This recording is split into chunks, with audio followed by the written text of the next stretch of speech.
नमस्कार दोस्तों, welcome to my YouTube channel. आज मैं एक और वीडियो पोस्ट कर रहा हूं जो कल 25 सितंबर 2023 जो दिन है, कल परिवर्तनी एकादशी है।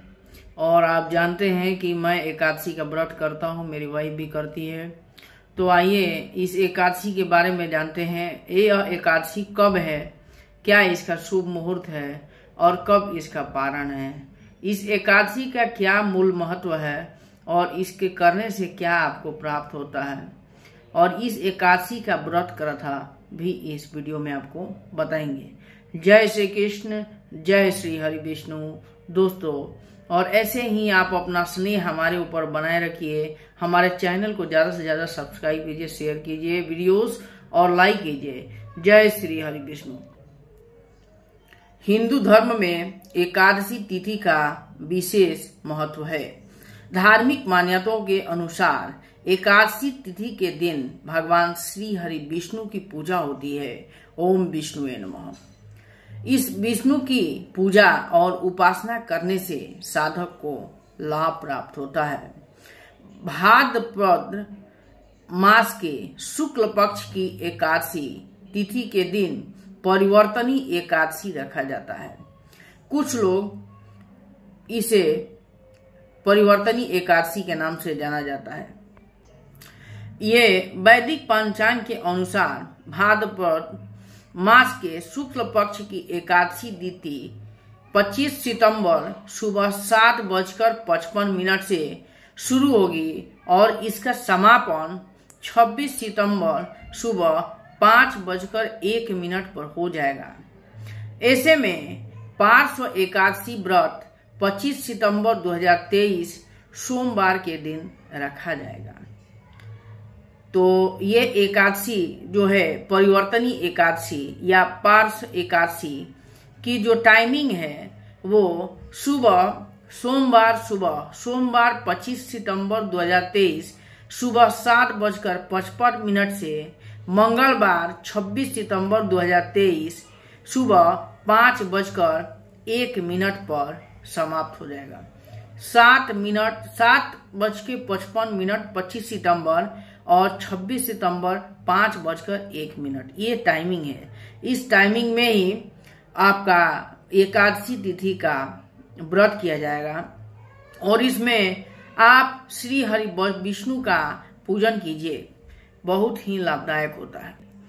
परिवर्तनी एकादशी व्रत महत्व। शास्त्रों में यह भी बताया गया है कि जो व्यक्ति एकादशी व्रत रखता है उन्हें जीवन में कई प्रकार की संकटों से मुक्ति प्राप्त हो जाए। बता दें कि परिवर्तनी एकादशी में भगवान विष्णु एवं भगवान गणेश की उपासना की जाती है और इस दिन उपवास रखने से वाजपेयी यज्ञ और स्वर्ण दान के समान पुण्य की प्राप्ति होती है। इस विशेष दिन पर वामदेव की उपासना भी की जाती है। भाद्रपद शुक्ल एकादशी की पौराणिक कथा। युधिष्ठिर कहने लगे, हे भगवान, भाद्रपद शुक्ल एकादशी का क्या नाम है, इसका विधि तथा इसका महामात्य कृपा करके कहिए। तब भगवान श्री कृष्ण कहने लगे कि इस पुण्य स्वर्ग और मोक्ष को देने वाली तथा सब पापों का नाश करने वाली उत्तम वामन एकादशी का महामत्य मैं तुमसे कहता हूँ, तुम ध्यान पूर्वक सुनो। यह पद्मा परिवर्तनी एकादशी जयंती एकादशी भी कहलाती है। इसका यज्ञ करने से वाजपेय यज्ञ का फल मिलता है। पापियों के पाप नाश करने के लिए इससे बढ़कर कोई उपाय नहीं है। जो मनुष्य एकादशी में दिन मेरी वामन रूप की पूजा करता है उसे तीनों लोग पूज्य होते हैं। अतः मोक्ष की इच्छा करने वाले मनुष्य इस व्रत को अवश्य करें।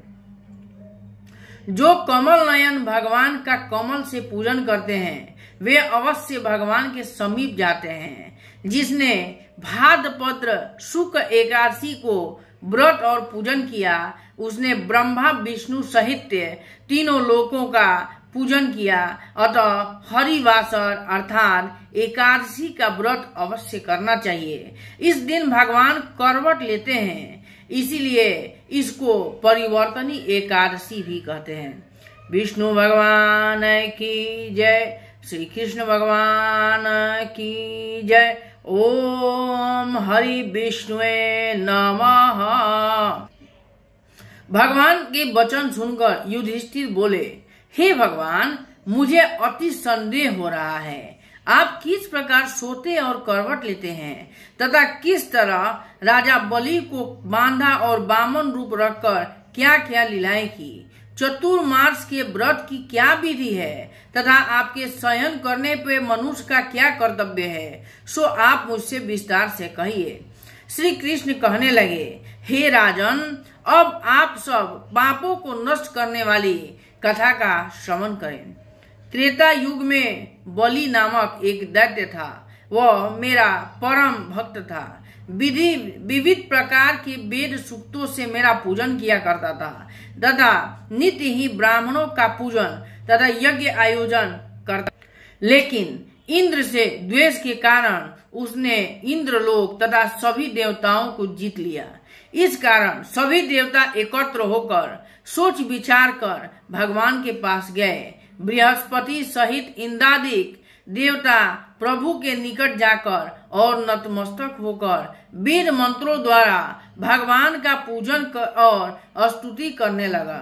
अतः मैंने वामन रूप धारण करके 5वां अवतार लिया और फिर अत्यंत तेजस्वी रूप से राजा बलि को जीत लिया। इतनी वार्ता सुनकर राजा युधिष्ठिर बोले कि हे जनार्दन, आपने वामन रूप धारण करके उस महाबली दैत्य को किस प्रकार जीता? श्री कृष्ण कहने लगे, मैंने वामन रूप धारण ब्रह्मचारी बलि से 3 पग भूमि की याचना करते हुए कहा, ये मुझको 3 लोक के समान है और हे राजन, यह तुमको अवश्य ही देनी चाहिए।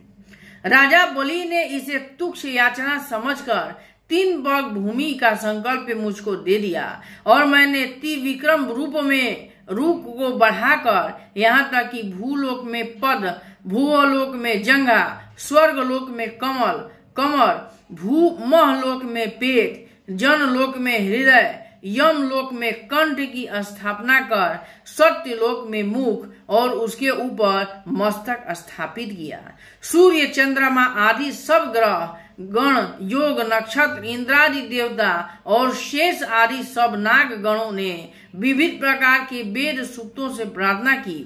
तब मैंने राजा बलि का हाथ पकड़कर कहा, हे राजन, एक पद से पृथ्वी, दूसरे से स्वर्गलोक पूर्ण हो गए। अब तीसरा पग कहाँ रखूं? तब बलि ने अपना सिर झुका लिया और मैंने अपना पैर उसके मस्तक पर रख दिया, जिससे मेरा वह भक्त पाताल को चला गया। फिर उसकी विनती और नम्रता को देखकर मैंने कहा कि हे बलि, मैं सदैव तुमके निकट रहूंगा। विरोचन पुत्र बलि से कहने पर भाद्रपद शुक्ल एकादशी के दिन बलि के आश्रम पर मेरी मूर्ति स्थापित हुई। इस प्रकार दूसरी क्षीर सागर में शेषनाग के षष्ठ पर हुई। हे राजन, इस एकादशी को भगवान शयन करते हुए करवट लेते हैं, इसीलिए तीनों लोकों के स्वामी भगवान विष्णु का उस दिन पूजन करना चाहिए। इस दिन तांबा, चांदी, चावल और दही का दान करना उचित है। रात्रि को जागरण अवश्य करना चाहिए। जो विधि पूर्वक इस एकादशी का व्रत करते हैं वे सब पापों से मुक्त होकर स्वर्ग में जाकर चंद्रमा के समान प्रकाशित होते और यश पाते हैं। जो पाप नाशक इस कथा को पढ़ते हैं या सुनते हैं उनको हजारों अश्वमेध यज्ञ का फल प्राप्त होता है।